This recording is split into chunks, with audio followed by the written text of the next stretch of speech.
it's an insult to an old dog if he can't learn new tricks. So it's a trick I still have to learn, Daniel. But Definitely. otherwise, how you doing? Hey, you look much younger than in your pictures, man. Yeah. How old are you? I'm 30 years old.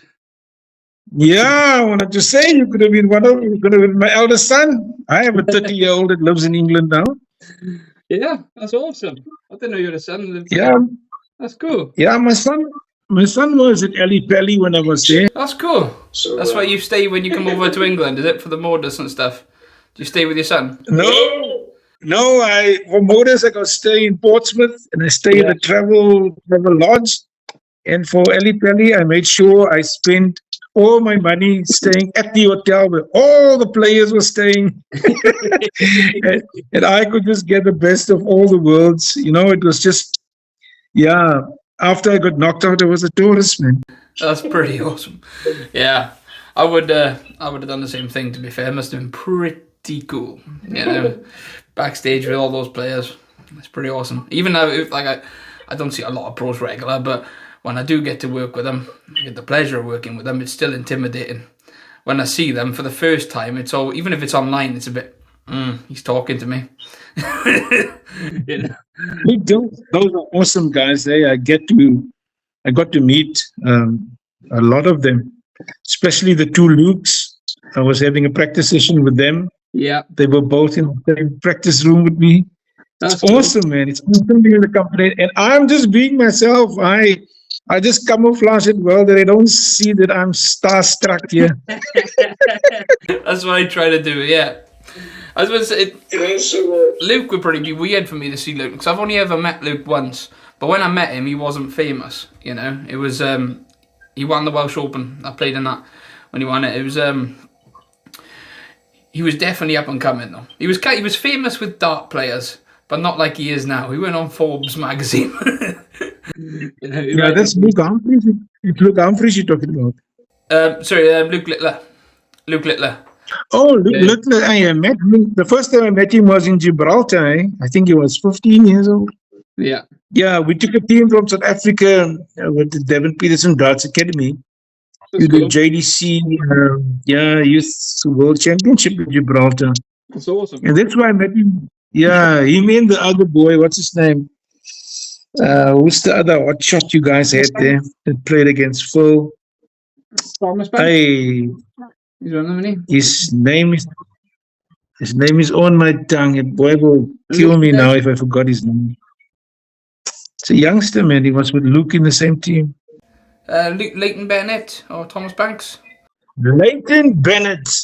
Yeah. Leighton Bennett. Yeah. Wonderful boys. Yeah, when you get them off stage and one-on-ones, great boys. Great. I love them. Good characters. Awesome. But that seems to be what you're doing in the sports. That's what I want to talk to you with all the coaching and stuff. You're one of the coaches I like to follow, because there's nothing better than seeing someone coming from an area where there's not much darts and actually starting to thrive. I think that's pretty cool. You seem to be getting more and more views all the time. And it's good to see children reacting positively to darts in any video. So when you see it in areas where there just wasn't darts before, that's pretty special. Yeah. That's pretty special. Yeah. I'm a big fan of that. No, it's awesome. That's why I started watching you. I thought that's actually quite cool. Because I've seen the Devon Peterson Academy. I've spoken to Devon, and I made a video for Devon once before, through Glenn Durrant. And I don't really know him well, though. It's only just like a quick chat online in comments, and I made a video. That's about it. But I did used to watch his academy videos, and some of the equipment they were using was pretty bad just a year and a half ago. It didn't look great, but it looks pretty awesome now, to be fair to you. It looks like more of a level playing field for the children and for the young, well, some of them are young adults. I think, is it 18 you play to in that academy? Yes. Awesome. But the main subject of the day, okay, the one I really got to pick your brains about. Not drinking when you play darts, because this is what I get asked all the time as a coach. Do you drink when you play? Do the pros drink? And the answer is yes. I do drink. And that's why I can't teach people not to drink. It would be very hypocritical of me to do it. And most of the pros I work with drink. In fact, every single one of them does. Everyone, if I'm honest, all right? And everyone I know that I don't work with drinks. All of them. So I can't tell people not to do it, but I want to in some way as well. I would like to be able to play without the drink, but it's so embedded in culture over here that the first I was drinking before playing darts. You know, when I started to go out, I played youth darts when I was much younger, but then I stopped playing, started drinking, and then that's when the darts got picked up again. So I just never really played without it. It was never... I didn't realise I'd become dependent on it when I played. It just sort of happened because I never played without it. So I manage it and I try to reduce it, and sometimes, some parts of the year, I'll try to really reduce it on quieter seasons so I'm not as dependent on it. But I really, really struggle to play without a drink, and I think most people do. But you played in the World Championship, which is pretty awesome. Did you do it sober, firstly? Did you go to the World sober? Yes. You played the World sober? Yes. That's the first time I've ever heard anyone say that. That's cool. Absolutely. Not consuming alcohol is actually a very deeply rooted negative experience, man, that comes from childhood. Mm-hmm. It really doesn't have anything to do with being religious or being spiritual. I think alcohol in my life just had a negative connotation.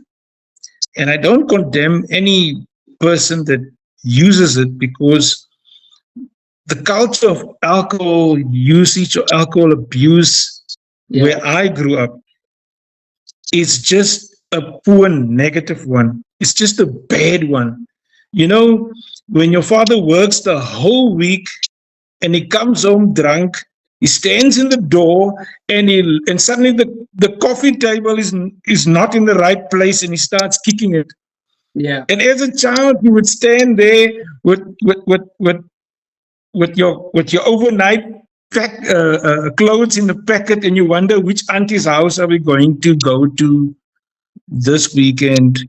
Because when a child starts to pray that his father doesn't get a job because he's sober when he doesn't have money, then it's a deeply rooted experience for me that doesn't allow me to abuse alcohol. I really had to uneducate myself to educate myself. I never raised my kids not to consume alcohol.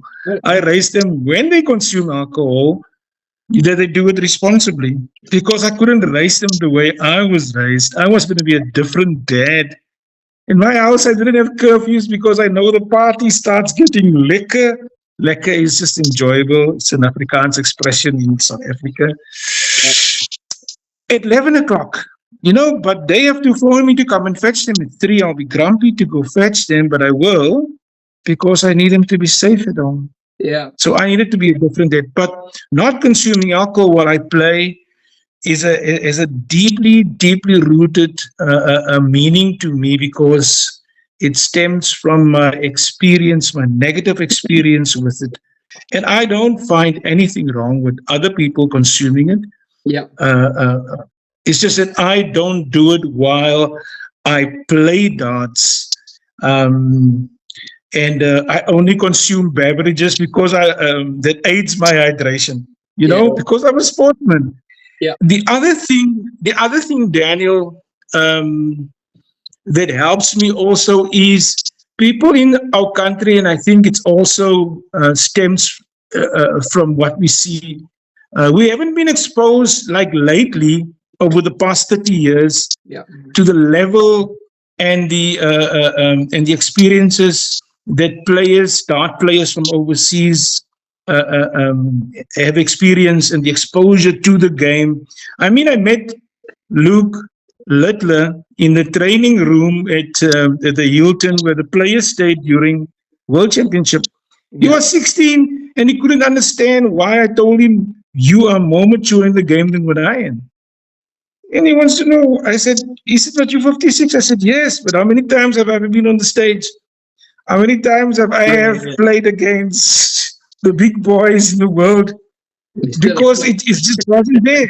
I was a talented 11-year-old when I started, but I never had experience. It's only now, later in my life, that you have to develop it. And the perception, I want to change the perception, especially in my country, in my area where I operate with youngsters, that darts is not a game. Just you don't play darts to drink. No, You know. definitely.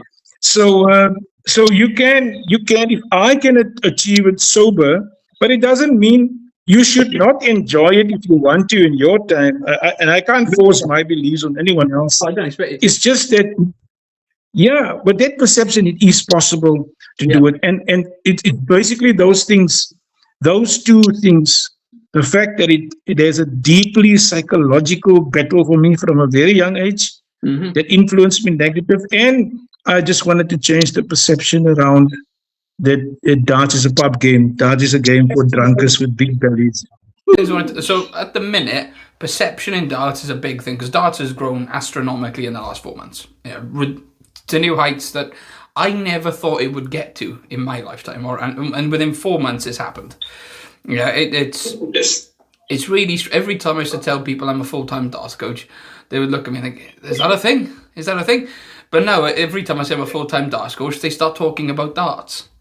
And it's like, what? You know what it is.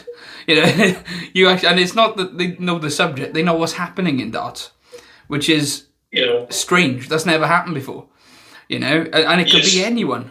Even when I had a baby a couple of months ago, even the nurses were talking to me about darts. I was like, what? I've never ever sat down with a 75-year-old nurse who's probably working every day of the week and had a conversation about darts. It's weird. But I think the perception's a big thing at the minute because it isn't a pub game anymore. But the roots still stem from there. And that's, I think, the problem that a lot of players are having, myself included, if I'm totally honest, is learning to play without it. How do you cope? Do you get very nervous before a game? Or a build-up before a game? Do you prepare mentally? Of course, I get nervous. Of course, I experience. You have to develop very, very great awareness. I'll tell you, yes, I do get nervous, and but I trust my skill. I trust my planning and preparation. The first step for every dart player lies in his planning and preparation, and I think every dart player feels that. It's once you get to that oki, and you tell yourself that, man, I used to enjoy this game before all of this pressure. I used to play with my father and his team on a practice night. That's how I got identified to go and play in the league, because I beat them all on practice night. And it was fun. It was enjoyable for me. Yeah. If I didn't hit a number, well, I know I can do it the next time.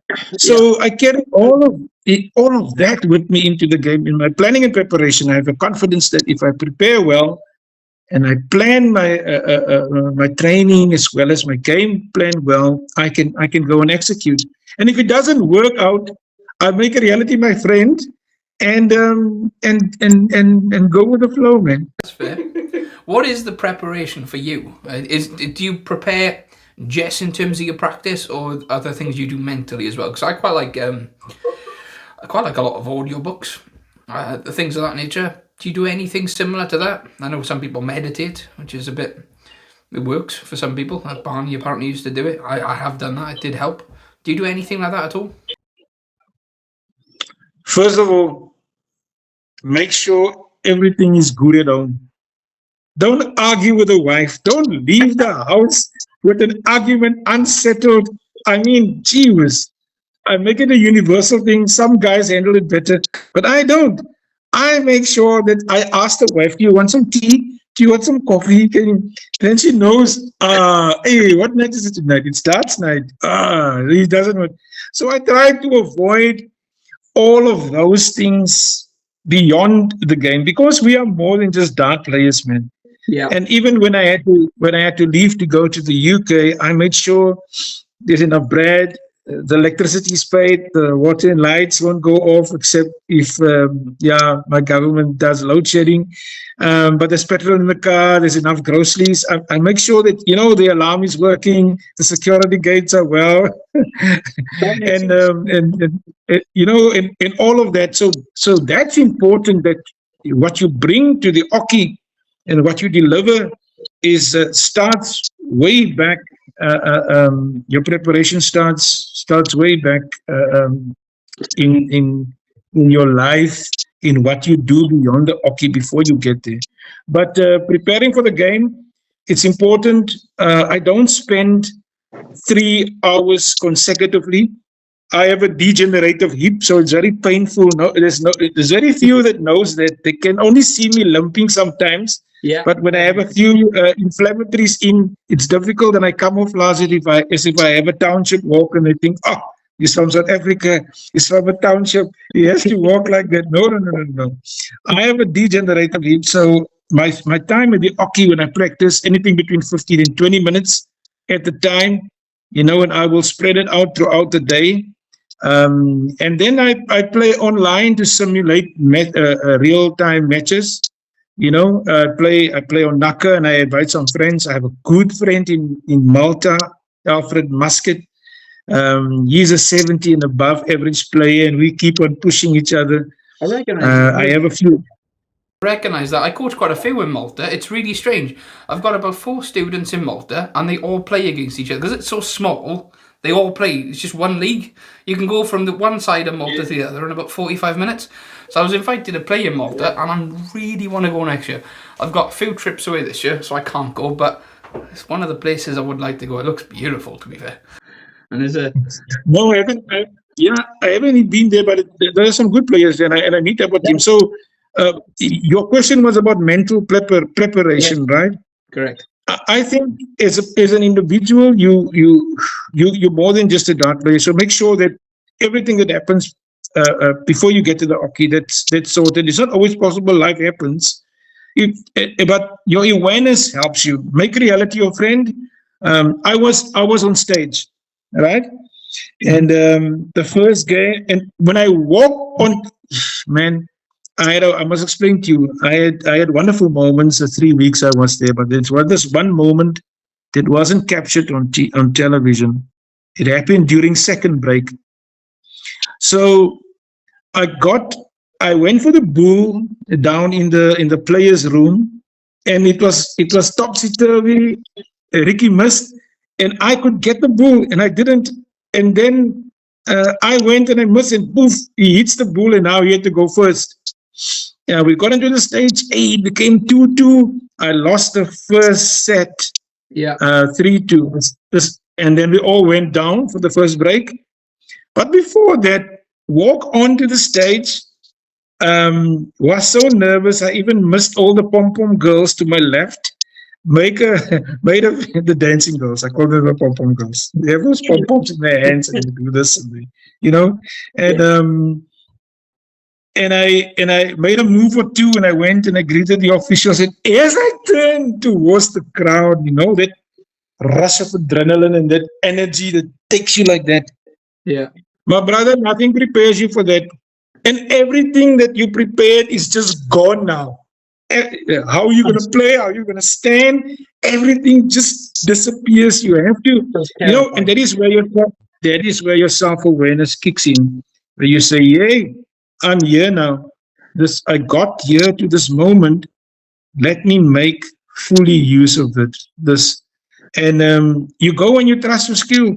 But if you don't have the experience, it will throw you off, because I listen to the crowd. I have my own rhythm, and that rhythm that the crowd brings and your rhythm, that clashed when I was on stage.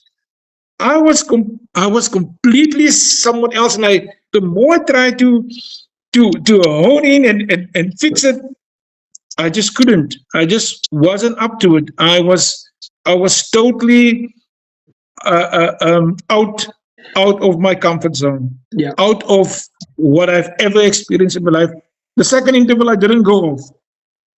I was two sets down. I stayed on that stage.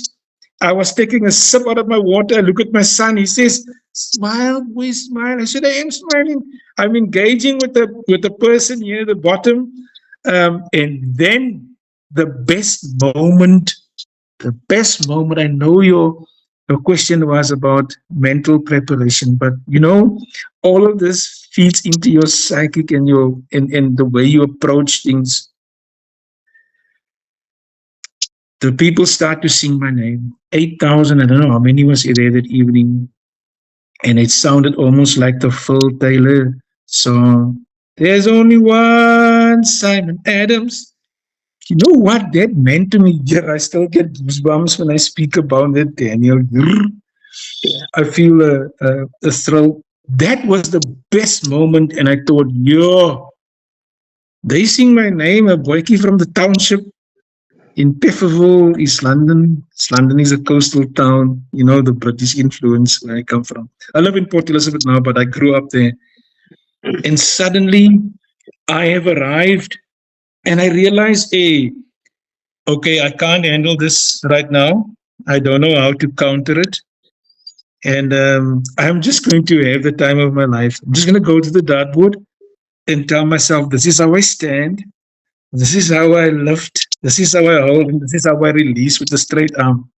And that's all. I hit a few good numbers, but Ricky was just better on the evening. And I just made the reality, my friend, that, and that is all part that no mental preparation can prepare you. That's where your natural ability kicks in. That's where you dig so deep in everything that you've learned over the years about yourself, from others, that you show the maturity to understand that, I don't have control over this right now. It doesn't matter how, nothing can prepare you for that experience until you experience it. I think if I have to go back there again, I would handle it much, much better. I'll be much, much better prepared. And that is, and that is what I want for all South Africans. That is what I want for all Africans, for all dart players from Africa. And I don't want the children to wait for 44 years like I did. Yeah. There was no development program for me when I was that age. And that is why you would see we couldn't wait for the best dartboards to arrive, for the best tungstens to come before we started. And when we started with what we had in our hands, so we can't. And it's another culture that we try to change in our coaching that goes beyond the 3 arrows in our hands, is to say, let's work with what we have in our hands. And that is why I always look at my hands. It's a unique thing that. I don't think that's just where you are. I think there's a lot of, we're very fortunate in this country. Yeah. We tend to have a lot of opportunities compared to others. By the amount of people that don't realise how many opportunities they have in front of them. They don't do anything. They wait for everything to be handed to them. I think that's embedded in humans. I started this with a phone. I didn't have a computer. I didn't have a camera. I had a phone, and I started the first video I ever edited, I put up. I just edited a video. I was bored. I wanted to do something with darts. I wasn't very happy in work, and I hadn't lost a game for about 2 years locally, but there was no opportunities because of COVID. So I thought, well, let's start filming something. Let's try and talk about darts, anything. Just do something darts related. And people ask me to coach them, and I still play with my left hand. So I'm doubt I'm ever going to get to pro level with that. I got close though. But I was never quite good enough, I was never quite good enough. I had my best 80 average on a bad day, the odd 90, but but not good enough, not to be with a pro. Even like some of the players I've sponsored locally, like Mark Challenger, he's going to beat me 5 times out of 10. He's or if I practice with Conor, he normally beats me 6-1, 6-2. You know, it's I'm not quite there yet, but I did well for someone who switched hands, I think. You know, and it's all technique based. But I started with a phone, and now I have a business. You just do it. You see, everything feeds into our. Everybody has mental health challenges. I think doesn't matter what you're experiencing. Mental health doesn't have to being a bad experience or being a bad situation. It could be something that you're battling with, whether it's dartitis, where you change your hands, or whether it's just form. But what I realized, and especially when I was in Gibraltar, is that the playing fields will never be leveled anywhere in the world. That is why Sir Alex Ferguson gets it right.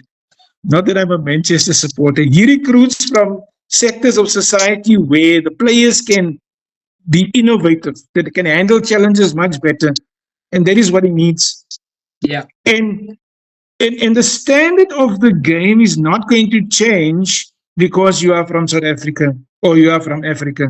No. The standard of the game is determined by the players. Yeah. Look, he's 16, he's 17 years old, and he wins guys that is much older than him or much longer in the game than with him. So they set the standard.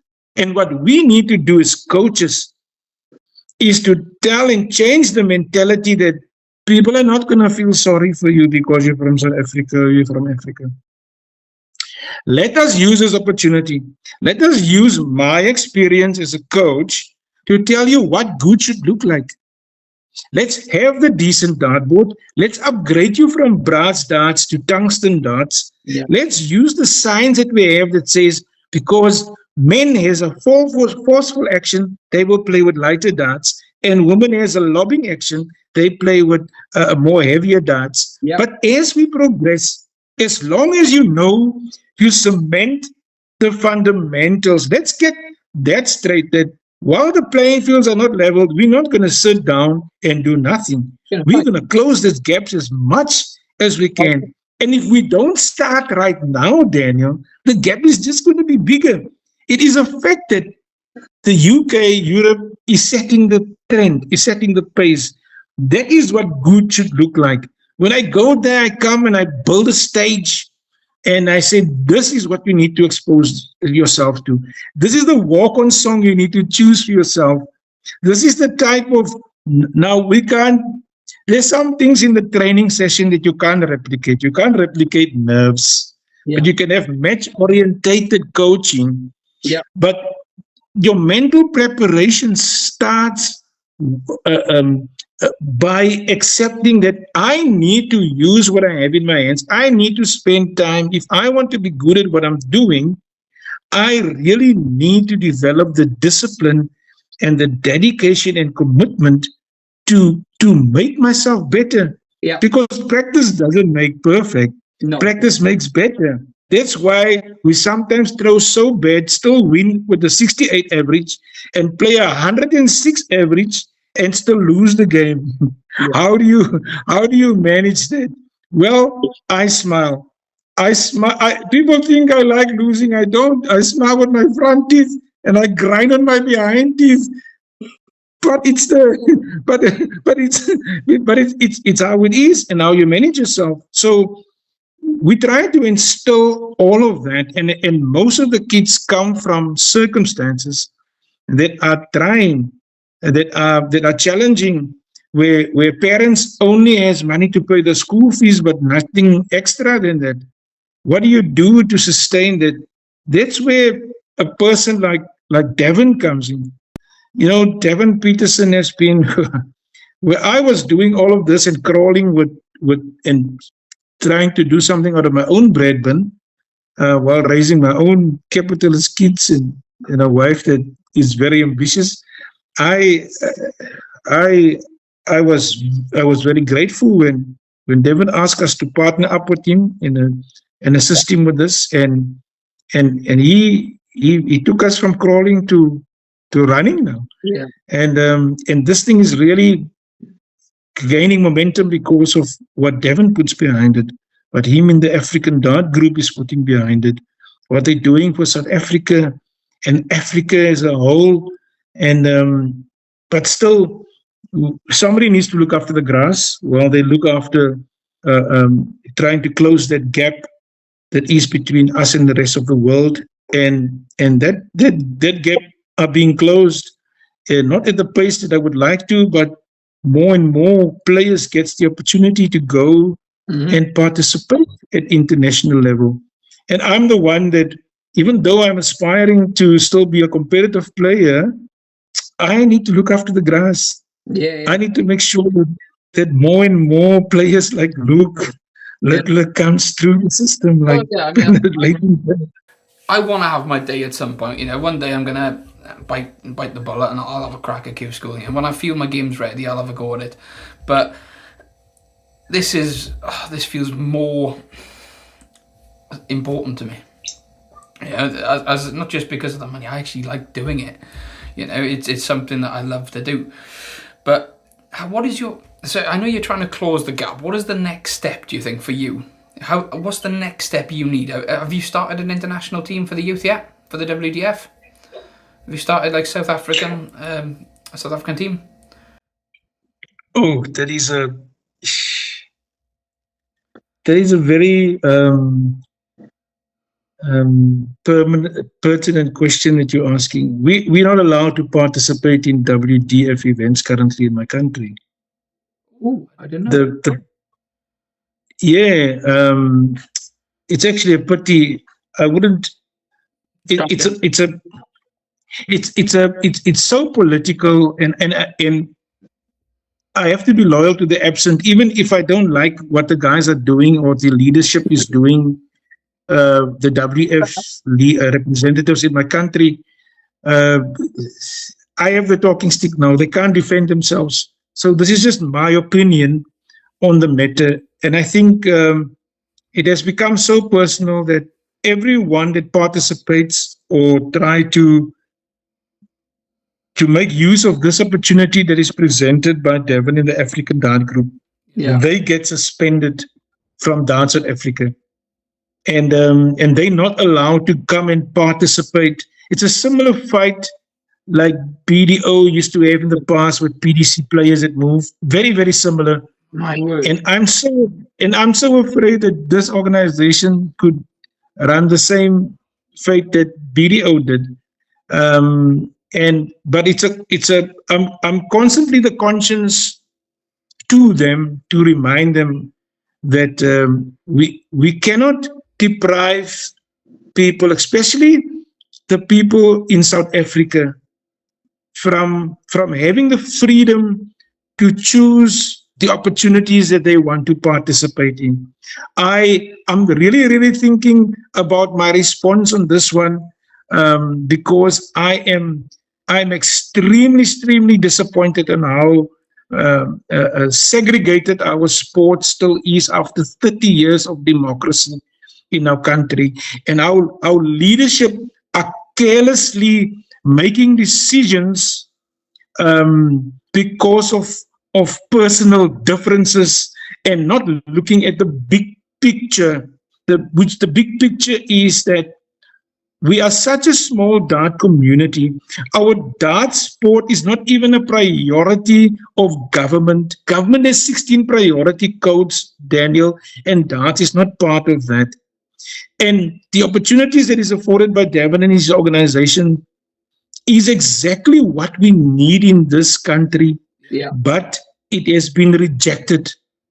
And in my opinion, it's been rejected because of personal differences rather than organizational differences. And I want to be very professional when I express my feelings about it, because I don't want to use this opportunity just to attack those individuals and they can't defend themselves. But what you need to know, and what the world needs to know, is that we sit with the leadership, a WDF leadership in Dart South Africa that cares absolutely nothing about freedom of association, about freedom of participation of people that must choose. It's almost that we are subjected to the dark days of apartheid, and many of my friends still gets angry if I equate it to that, but that is how it feels to me, that has been subjected to the dark days of apartheid. And I know if something like this currently reality feels like what happened to us then you must know that we are in big trouble, that our sport is so divided that we are happy. People are happy for others not to support what we do, but they do nothing about it. Yeah. For example, I would go to a school, activate the school. They will go to the school and tell the school, you're not supposed to work with him. But they don't execute at the school. Well, And I can't understand. So that is a type, man, what you see are finished goods. Yeah. What you see, there is so much energy and that goes into it to make what we do a success, Daniel, that it's unbelievable that when we tell people about what the circumstances are and what the current situation is of how divisive the darts is in our country, people won't believe what is happening in this day and age, where people still get eliminated if they don't agree with the mother body. They get suspended. That's exactly how the apartheid government used to work, and it deprives the majority of people from an opportunity. If I had to still subjected myself to that, I would have never been at the World Championships at the age of 56. That is unbelievable. I never knew any of that. I mean, I can't quite get my head around that. It's ridiculous to think that the only person they're hurting is themselves in the long run. I mean, it's you need to be pushing as many opportunities as you can. There's money to be made there. There's opportunities to be opened. And it doesn't make sense. It as a business, it seems stupid. You know, I mean, you're on the same team fighting against each other. It's mental. But someone's picking the fight. One person, the other one's trying to avoid it. It's, we've seen that, we've seen it before. We've seen that in. You're right. That is very similar, I suppose, to Ollie Croft. I mean, Ollie Croft was amazing for darts, but he did try to control it. And when he tried to control it, it fell apart. Yeah. So, good on you for doing something different. You know, it's good that you are doing something proactively about it. You know, you're creating opportunities. That's what matters. Look, Daniel, I don't know. Well, it's a pity that we have. Thank you, Alan. It's a pity that we have to take it into that direction. But the world needs to understand what's happening in our country, and the world needs to know what we deliver is in spite of. Yeah. What you guys see on Facebook and what we share, the learnings that we share, is that we're doing it with so much pushback from authority. But I come from a culture of defiance. That culture of defiance, I had to go and dig deep to get it back, because if I'm not happy with the status quo, because I know what good should look like. I mean, I'm not conceited by the fact, but I'm confident in my conviction, and the courage of my conviction is based on my experience, is based on what I can bring to the table, because I know what good should look like. And that courage of conviction has increased by 110% after I got back from the World Championship, after I got back from Modus. What I've experienced there and what and what I can see they withholding from this, is much better players than me in this country. I can promise you that. Yeah. They are not given the opportunity. Do you know that friends of mine for 30 years are not allowed to come and visit me, are not allowed to come and see what I do on my league nights? They're going to be suspended. They're not allowed to come to our competitions and our events. They will be suspended. A friend of mine died 2 weeks ago. I heard. His friends of 30 years came and visited him for the first time. He couldn't see that. He couldn't feel that. He couldn't hear the condolences they share with his family. And you know what? It really makes me angry just thinking about it. How leadership, and we got such a bad connotation of leadership in Africa, in South Africa. The politics are so bad that our leaders are failing us that we still have to go through something like this in a sport where we're supposed to enjoy it, man. Yeah. It's supposed to be our happy space when we go to league night, but it's not. I never ever thought this would have gone down that route with that one question. But I'm really glad you've had a platform to speak about it because it's very important. But it's remarkable how every time I see one of your videos, there's such a positive atmosphere. Everything is positive with the children. I've never seen you get emotional ever. But there's obviously this very deep rooted problem behind it. Yeah. And despite of it, you're still doing something positive. And I think that's pretty awesome. That's something I admire you even more for now. So, yeah. But I'm really glad to be able to play without alcohol, to be able to go and play on the biggest stage in the world, deal with that pressure, and then try to make a positive path route for darts to grow with youngsters in your local community that's pretty special. So if there's anything that some people could do to support you, let me know. It could just be exposure. Maybe it could be a live stream or something. I don't know. I'm not the best at live streaming, but anything, if I can put it out, I will for you, because it'll be good. These players are that good, and they're not getting the chance to play. Let's try. Let's try and do something.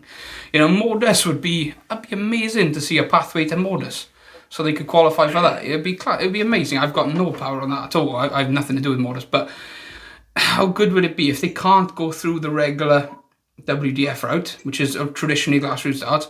Grassroots dart that's only a small part of grassroots darts these days. The county system, the Super League system is dead in the water. Most people aren't doing it. The ADC, that is growing. The ADC is quite special. It's a shame it's come off TV lately, but the amount of views it gets online and the amount of money that's still there is special. The county system, the international system. Well, one of my players played for Wales last year. They paid his accommodation. They gave him £20 spending money. He was in a different country. It was enough to buy drinks on one night and a free, or £20 a day. I think it was £20 a day and a free, and they give him a meal. Yeah, it's an international event. It's the World Cup of Darts. £20 a day. Not great, is it? Yes. So it's gone anyway. The only difference is £20, and here by us, it's every player that gets selected into the national team, he pays his way. I don't know what 20,000 rand is, maybe £1,000. If I look at the ratio 23 to your pound, these guys are paying for themselves, but the administrators are not paying. And these guys have to find their own sponsorship to go there. And all they do is the players pay. And if the players are willing to do that, and I'm so worried that we got used to being exploited because we want to wear this badge on our chest. Yeah. And the badge on our chest doesn't fill our stomachs and put petrol in the car. No. And that's the thing. I think it's, to some extent, it's the same here, but it's a lot worse for you because you're paying your travel. The travel, especially from South Africa, is going to be astronomical. And it's going to be ridiculously expensive. When it's one flight and it's just to Ireland or Denmark from the UK, £100, something like that. Where you from South Africa, 8,000 easily, probably, with accommodation, just for a few nights. Yes. You're going to struggle to do it less fast. So if I have to look at the budget that I had, it was almost like £3,500 times 23. Yeah, it's like 30,000 rand for your flight there, another £1,400 for your hotel accommodation for 12 days. Yeah. But the return on investments is great. When you win the money, when you play at Modus, when you win the incentive that you have at PDC, you lost in the first game, you win £7,500. Yeah. So money is important, don't get me wrong. It rates there with oxygen. To me, it was not just about that. It was about the experience, about the fact that I was there the first time. Oh. I think the second time will be that let me go gain some pounds while I'm having fun doing that. But I think the first time the objective is a little bit different. I didn't care with how much money I come home.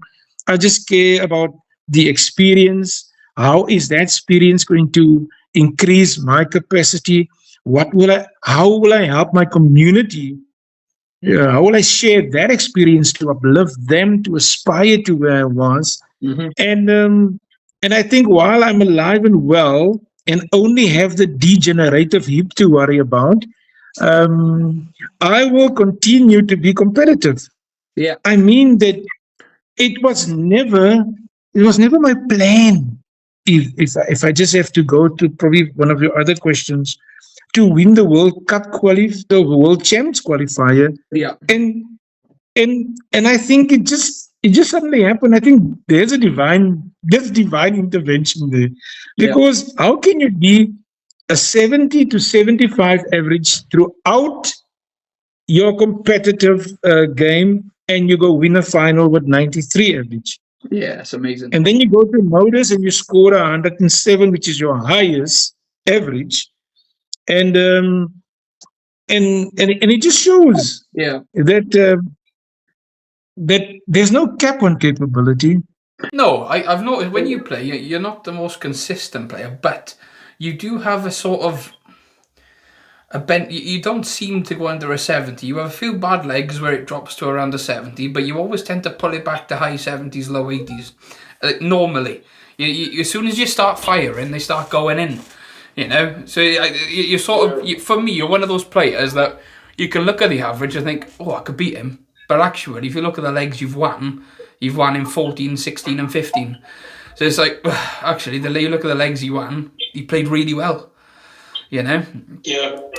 But, so... No, it is. And the only thing that will improve on that is more games, more competitive games, more time with the hockey.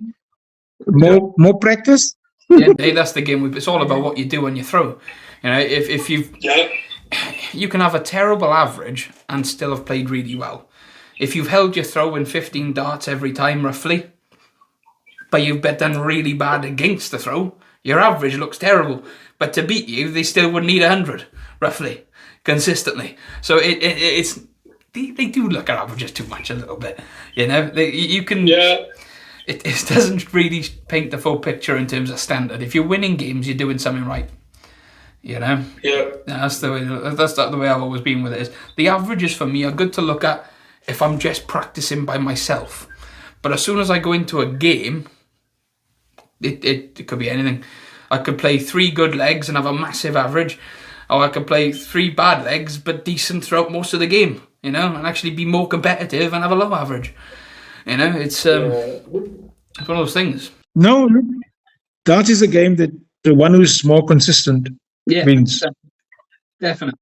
You have to develop that consistency, and it's all about timing. It's all about the rhythm that you develop. Mm-hmm. It's all about how you manage your emotions. Who wants it more? Who manages that emotions better on the day? But I think they're just players that are exceptional, man. Yes. There will always be somebody better than you, but if the opportunity is there, you should take it. Yeah. That's a lovely way to end it. I think that's what I wanted to talk to you about primarily today, was how you handle those emotions. It's not rare you see someone smiling through defeat when you do, and smiling the same way when you win. And to do it without a drink is something that not many of us would do in the UK, if I'm honest. And it's probably going to need to go down that route in the future. I think if the pro game keeps growing, alcohol will be sort of restricted more and more. I can see that happening over the next 20 years. And then that will filter down. That will filter down to the Challenge Tour and to the Development Tour. And, it probably will happen at some point. And the game will change a lot. The rankings will change a lot. Yeah. there are people at the top of the game who ain't going to do it. Yeah, look, I can't comment on any of the other players, but I really believe that we should prepare well. We are athletes. It's a sport that we play. If nobody else regard it as a priority, we should. Yeah. We have different challenges in different countries. UK is, but I hope I covered everything that you wanted to cover with regard to what I do, what we do, where I fit into the whole picture. But it's not something that I can do by myself. I mean, the teachers that are involved for the school league, they are just awesome, man. They will take on 16 kids. We play four-person teams. Each school bring 4 kids, and then sometimes there'll be one teacher that will be assisted by teachers from other schools to manage. There's a retired teacher that walks about 6 or 7 kilometers from his school to the venue just to play, rain or sunshine. I think I should make a video clip of that. And those kids are looking forward to a Wednesday afternoon when they have to play. They practice at school now, and it's amazing the excitement. I don't do it by myself anymore. Although I lost my close friend that used to drill holes and hang the dartboard, and I just hand to him the drill and the bit and screws. I learned. I looked and I learned, and now I have to do it myself. And to hang 16 dartboards in one morning, drilling 32 holes in a face brick wall, it's not child's play, man. No. And that's when you realize how unfit you are. And that's the other thing that we need to probably touch before we say goodbye, is that dart players needs to be fit. I am extremely unfit. Yeah. If you're unfit and have a disability on top of that, the only thing that saves me is that I use energy drinks, or I'm energized, or I drink water or milk throughout the day, eat dates, eat fruit, and just keep my energy levels up. Otherwise, I would have been, and that is why you get that peaks and troughs in the game as well, because I'm probably can be competitive from 9 in the morning until 1, and then after that, it's up to the universe to help. See, I'm the dead opposite, but I'm the same with peaks and troughs. And then suddenly I am trying to work on my fitness with it, but it's I've lost a couple of stone, but I've still got a lot more stone to go. But yeah, I'm the same. For me, if you put me on the board at 9 in the morning, it's not going to happen. I can't do it at all. Nothing at all.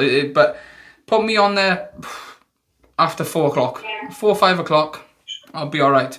But I'm a night player. I'd rather play in the night. Any time after like 7:30, I'm from 7:30 to 11. I'm great.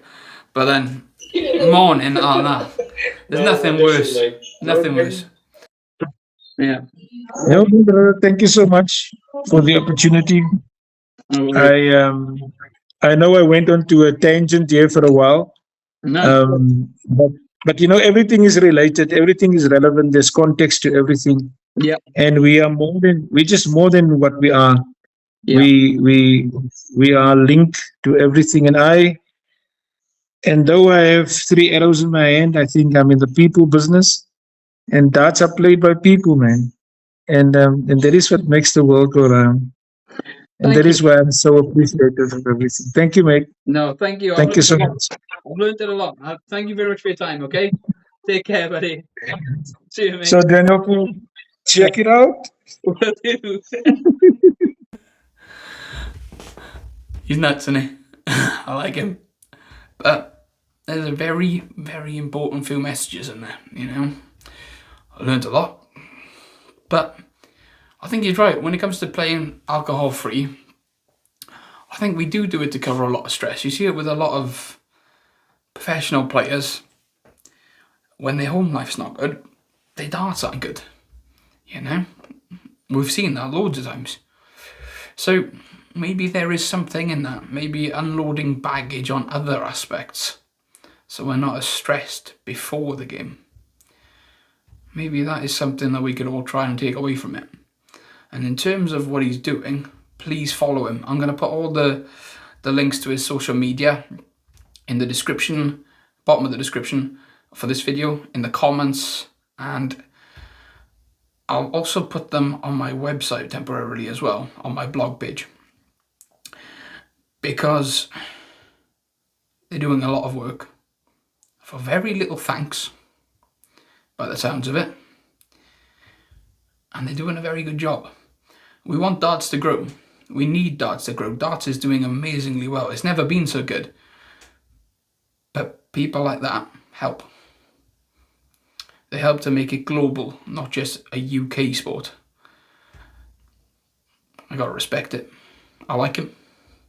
So yeah, hopefully it helped. You know, I definitely learned quite a lot, not just about not drinking when I play darts, but things I didn't even know there were questions I wanted answering in that interview. That was pretty awesome. But that's it for today. Thank you for watching Straight to the Point. Please remember to like and leave a comment. And as always, I like the darts. subscribe if you love the darts.